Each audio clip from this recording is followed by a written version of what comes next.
Good evening, everyone. Welcome to League of Leaders and Hot Topic Tuesday. I'm Zach Sudi, joined by Al Fragnoli. Just a few hot topics tonight. Some things that have happened in the last week or so that we want to talk about. And Al, the first one that is kind of interesting is in your neck of the woods there in Detroit, Michigan. Matt Stafford was traded to the Rams for Jared Goff, two first round picks and a third round pick. It's a nice package in return. What are your thoughts on the trade? Yeah, great question, Zach, to start it off. I love it. Wish Matthew Stafford nothing but the best. He's been a great face for the franchise the last 11 years or so and been a class act here in Detroit. I know it's a rough go around for a lot of Detroit Lions football players. He's probably arguably the best quarterback the Lions franchise has seen. A lot of guys, Barry Sanders, Calvin Johnson, under their careers early because of the Lions franchise and the lack of success they've had in their history. But, start that off by saying that wish Matthew Stafford nothing but the best moving forward. Hope he has an opportunity to win some playoff games and maybe a Super Bowl title as well. But here in Detroit, you know what, Zach, love it. Absolutely love it. I think they got to steal. You get Jared Goff. He's got a big contract, so I mean that's a little bit of a concern. But what I ultimately think is going to happen is I really believe that he's never going to play a game with the Detroit Lions. I have a feeling they're going to trade him for more draft picks before the start of the season this fall. And if that's the case, it's an A+ trade. Right now, I have it as an A anyway to begin with. You get Goff and you former number one pick in the 2016 draft, and you get two first round picks and a third round pick. I don't think you can ask for anything more. One thing I found interesting is read the other day that Matthew Stafford was willing to be traded to any team except the New England Patriots. So I find that interesting. Does he not want to play for a leader like Bill Belichick and be held accountable at such a high standard like we know Coach Belichick does? Or maybe he just doesn't want to be around Matt Patricia again. Maybe, Matt Patricia was so bad here in Detroit, and Matthew Stafford can't stand him that he never wants to go back and be around Patricia again. Who knows? But I just found that interesting that out of all the teams in the league, the one team he refused to be traded to was New England Patriots. But we'll see what happens. I think it's a good move for the Lions. It's a good step in the right direction. Nice to see their new general manager doing some good things here for the organization. But I think it's a great step in the right direction. Your thoughts, Zach? I think Brad Holmes, as general manager, making a wonderful move to start his tenure there. So I think it was a great deal for the Lions. It would be interesting to see if he flips Jared Goff again for some draft picks. So that'll be interesting to see. I haven't heard that take yet, but if he does that, GM of the year maybe in a couple years, if he turns these draft picks into stars and gets a championship. So I like the trade for the Detroit Lions, and I think it's a win for them. And as for Matt Stafford, I think he'll have success with the Rams. I think he'll he'll have good success with their offensive coordinator and their head coach. So I think it was a good move on both sides, but I think the Lions got what they needed, and hopefully it's a step in the right direction for future moves. Yeah, I certainly hope so as well, Zach. You nailed it right there too. By the way, GM of the year if he gets the draft picks right. That's the big thing. It's fine and dandy to be loaded with all these draft picks, but you gotta nail some of them eventually, and hopefully the Lions do that, and we see some good things to happen in the years to come. Moving on into the NHL a little bit, though, I know this is near and dear to your heart, being a Pittsburgh Penguins guy. But GM Jim Rutherford resigns the other day, last Wednesday, I believe. Kind of a abrupt resignation, right? He's won two Stanley Cups in his time with Pittsburgh, and just resigned. Thoughts on that, Zach?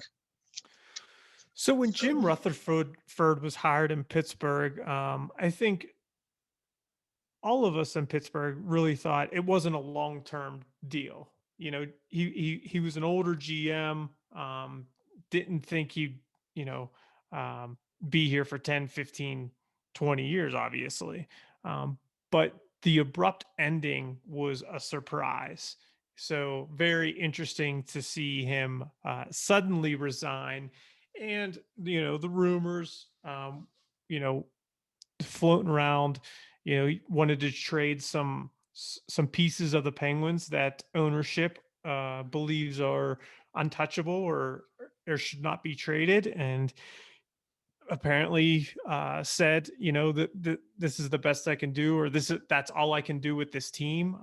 And due to philosophical differences, I'm going to step down. So um, whether that's true or not, I haven't heard any differently, but I could see that. I could see Jim Rutherford wanting to move a piece like Letang or Malkin, and ownership saying, no, you can't do that. And then kind of just, what, then I'll resign.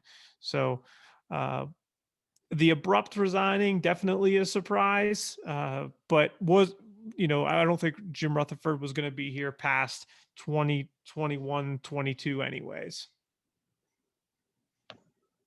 Yeah, Zach, I would tend to agree with you a little bit on that, right? I mean, he was a little bit older, as you mentioned. He was, I think, 71, 72. And so um, he probably didn't have a ton of time left. I know I did read that he stated health concerns being an issue. So that might have played a factor in his decision to move on. And to your point, too, I did see that they were looking to deal Letang, and maybe ownership didn't see eye to eye.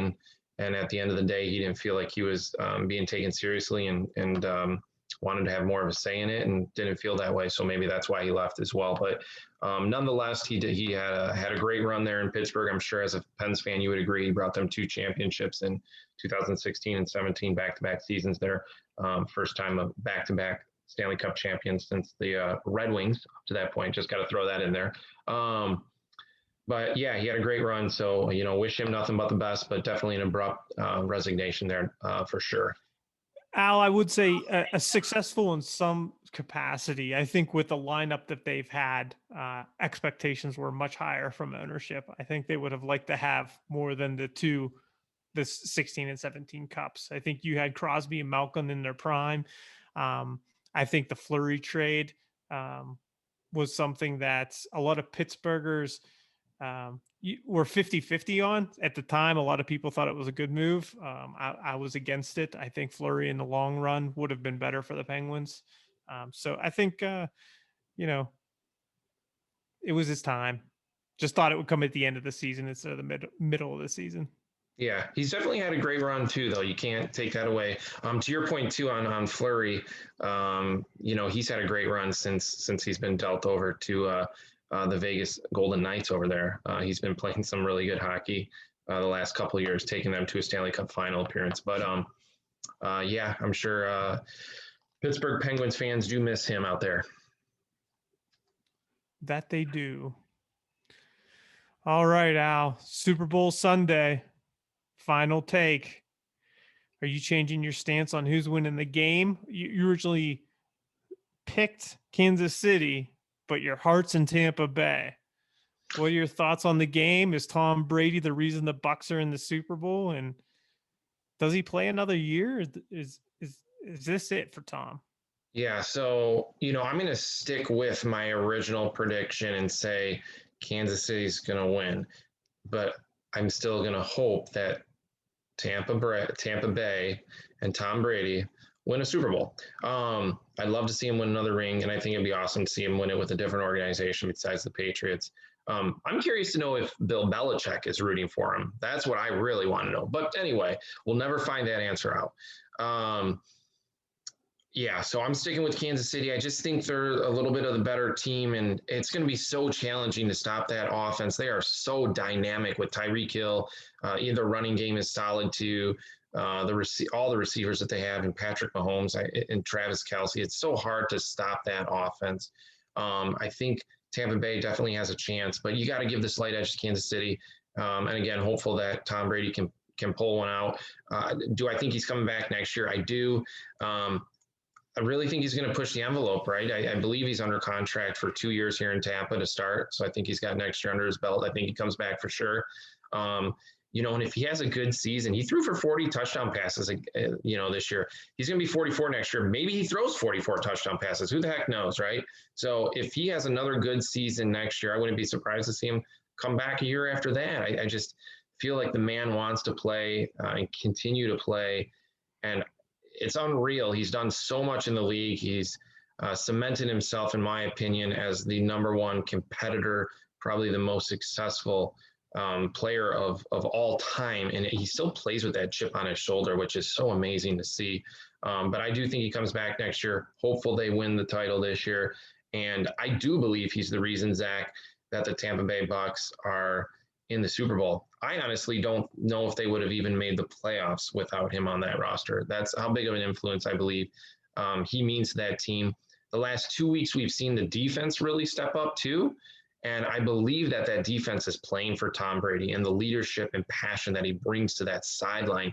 He inspires his teammates to want to compete at a high level and do great things.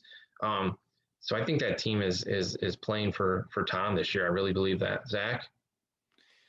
So I'm sticking with the Chiefs as well. I think they are the better team, but the will to win within Tampa Bay is pretty strong. So I wouldn't count them out. Would love to see Tampa Bay get, Tom Brady get a ring with Tampa Bay. I would. I think it would just solidify, not that he needs one to prove himself, but just to 1 year removed from being with Bill Belichick and thinking that combo was what did it, and have Tom Brady and Bruce Arians win one. The common denominator of who's the winner would be Tom Brady. So I think just getting them to the Super Bowl is an accomplishment in itself. Like you said, I don't think they'd be there or even make the playoffs without Tom Brady. So rooting for Tampa Bay as well. It's hard for me to root for Tom Brady, but I am. As for, does he play another year? I think he plays until 45. And I said, I think last week, 50. I mean, the guy is just incredible. The shape he's in, the way he takes care of his body, the way he takes care of his mind. I think he does it all, and he does it the right way. So I wouldn't be surprised. I mean, 50, I'm exaggerating a little bit, but I mean, 45, 46, I could see the guy, as long as he continues to take care of his body and not take big hits, not get injured, I think he's going to continue to play.